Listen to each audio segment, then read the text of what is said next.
The Labour Party is accusing the government of inaction on how it's tackled online fraud, claiming that 3/4 of scams targeting people in Britain committed by international gangs. Well, we spoke to the Shadow Attorney General, Emily Thornberry, about the problem a little bit earlier. The amount of fraud that we are subjected to as a country, if you total up all of it, is the equivalent of the amount of money that we spend on the National Health Service plus another quarter. And what you have to do is you have to work with other law enforcement agencies across the world.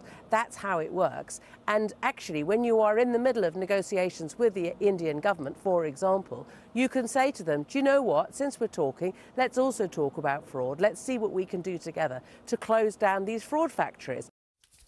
Joining us in the studio now to discuss this is former Met Police Detective Peter Bleksley. Good morning. Good morning. Now, JJ was quite tough on Emily Thornberry earlier, and we're tough on crime, tough on Thornberry. That's what they say about me. Well, he was making the point. Yes, some of this research is interesting, but if this fraud is coming primarily from 5 Nigeria, countries, Brazil, India, Pakistan, and all China. You're really threatening is saying, whilst you're about it making a trade deal, can we sort this out? It's not going to sort anything out. We live in the technological age, and this crime is, of course, enabled by technology. And when I talk about blood flowing through the streets of our cities, which it so tragically is, viewers and listeners that are watching in villages and hamlets and places where they think, well, I don't recognise what Peter's talking about, this is where this crime does impact. It impacts absolutely everywhere. Yeah.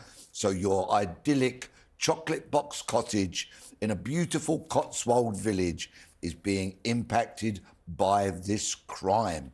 But of course, we have largely inaction by law enforcement because it's not one of their priorities. No blood is spilt, nobody gets injured, although the psychological damage that can be done by falling victim of a serious fraud is enormous. And particularly to the elderly victims who feel humiliated. You know, I've spoken to so many of my parents' generation, my friends' parents, who've been the victim of this. They're living alone, they get a phone call, you know, quick, your phone's been, you know, your card's been duplicated, you must send me money, blah, blah. And, you know, and I have friends who've literally, whose parents have given away their life savings and then haven't told anyone because they felt so humiliated. Yes. So it's devastating crime. Yes, because the figures that Emily Thornberry and the Labour Party have been publishing today are only the figures that they know about. And this is a problem with so much crime, not only fraud, because people I engage with who've been victims of crime, and I say to them, did you contact the police? They go, what's the point? Yeah, why would I? Yeah, because they don't think they're going to get an investigation. But how are you going to stop it, though? If you've got a factory in China, a warehouse full of 50 guys sat behind a computer screen, they're not going to stop doing fraud. As long as they keep on reeling in victims, they're just going to continue to do it, aren't they? Yes, they are, although there are some challenges to them from law enforcement, but it's nowhere near the scale that it needs to be. We do need to upscale the importance and the resources that are applied to this.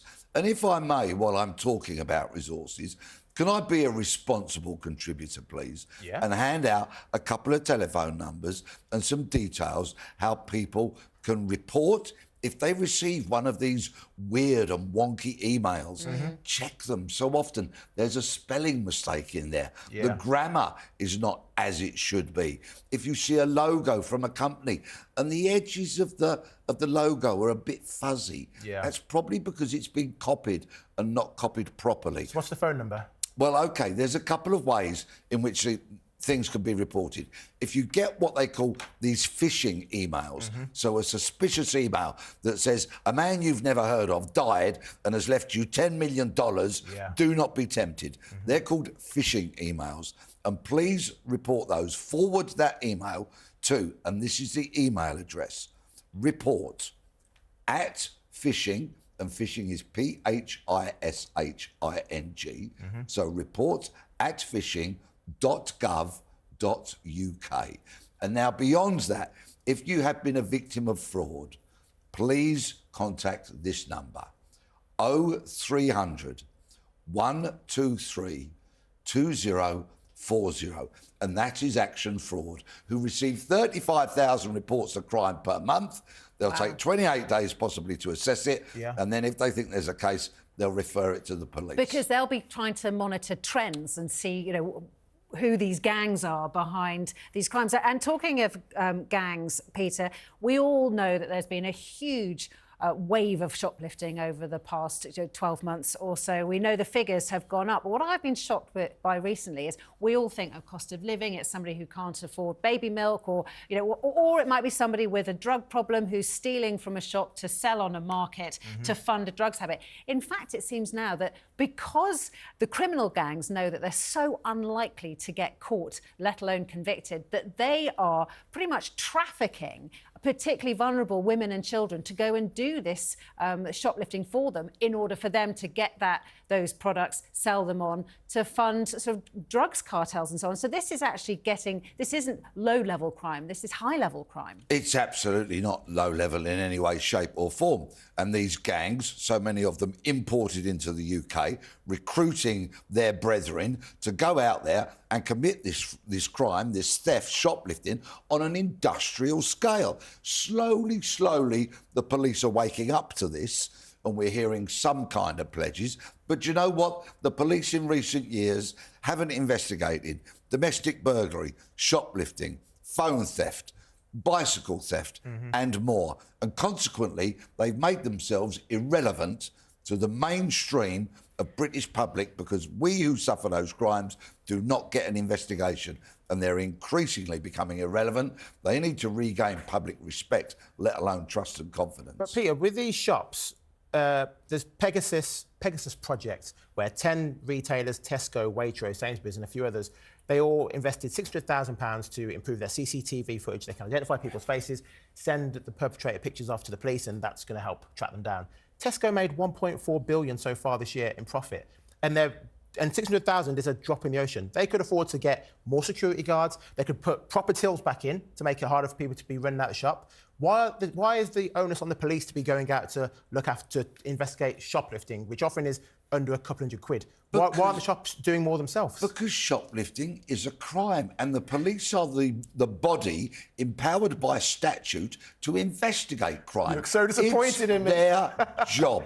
They should be. They turn their back on the crime that affects the public, like I previously mentioned just a moment or two ago.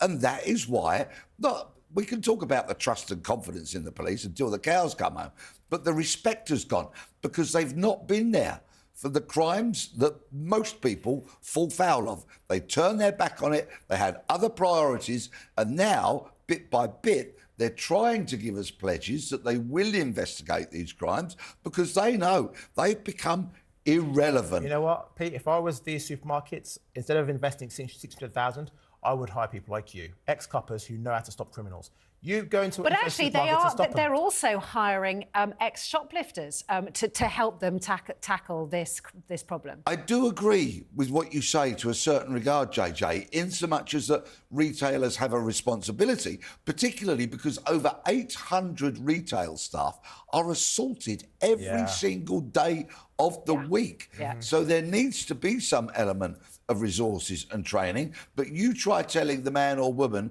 who runs your local newsagent that they need to invest in security when they're just about scratching a living as it is. Exactly right. You're absolutely right. Exactly right. Absolutely right. Peter, we could talk for much longer, but we've run out of time. Thank you very, very much. And obviously, it is a big, big problem.